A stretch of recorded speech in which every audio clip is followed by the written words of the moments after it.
Assalomu alaykum, hurmatli obunachilar. Sizlar bilan bugun Texno Sirlar kanali. Bugungi videorolikimizda biz sizlarga 7-qism PES 2017 ni 2022 super patchni 7-qismi bo'ladi. Bugungi ko'rsatadigan patchda qanaqa bo'ladi? Formalarni to'g'irlash. Aniqrog'i hozir yangi formalar chiqyapti. Masalan, Manchester City, Real Madrid, Milan, Inter o'shalarning hozirgi ayni vremadagi yangi formalari chiqdi. O'sha yangi formalarni biz PES 2017 super patchga 7-qism bilan qo'shdik. Bu videoni ko'rib, albatta tushunib va like bosib, qo'llab-quvvatlab yuborasiz degan umiddaman.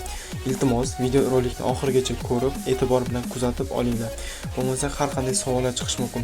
Super patchni qayerda topishni bilmasangiz, Telegramdagi kanalimizga o'tib va gruppasi, biolar gruppasi turibdi, gruppada o'tib, bolalardan so'rashingiz mumkin. Atvet yozib yuboradilar. Qanday bo'lmasam, videorolikni boshladik do'stlar. Xo'sh do'stlar, mana buni chiqarib olamiz. 200 megabayt chiqaramiz. Bu yerdan chiqarib olganmiz, izvili chiqib olamiz. Buni yuklab olmoqchi bo'lsangiz, bizning Telegram kanalimiz Texno Sirlar kanalidan yuklab olishingiz mumkin. Mana izvili bo'lyapti. Izvili chiqilishini hamma bilsa kerak. Bu yerdan chiqqan 1.5 gigabaytli patchni kopirovat qilamiz yoki pustovoy qilib PES 2017 ni papkasiga kiramiz. Kirganimizdan so'ng bu yerdan download kiramiz. Download kirganimizdan so'ng bu yerda world naqiga tashlaymiz. Ko'rib turibsiz, avvalgi patchimiz va bu yerda vystavit qilamiz. Passwordni bosib va mana tushdi. Endi bu yerdan chiqib ketamiz va generatorga kiramiz. Generator bilan buni aktivatsiya qilamiz.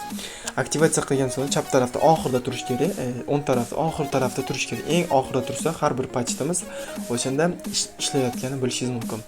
Diqqat va e'tibor bilan ko'rib, oxirigacha ko'rishni tavsiya etaman. Mana do'stlar, endi bitta oxiriga tushamiz. Oxiriga tushgandan keyin mana vanview partni generator bilan ishga tushirib yuboramiz. Bo'ldi do'stlar.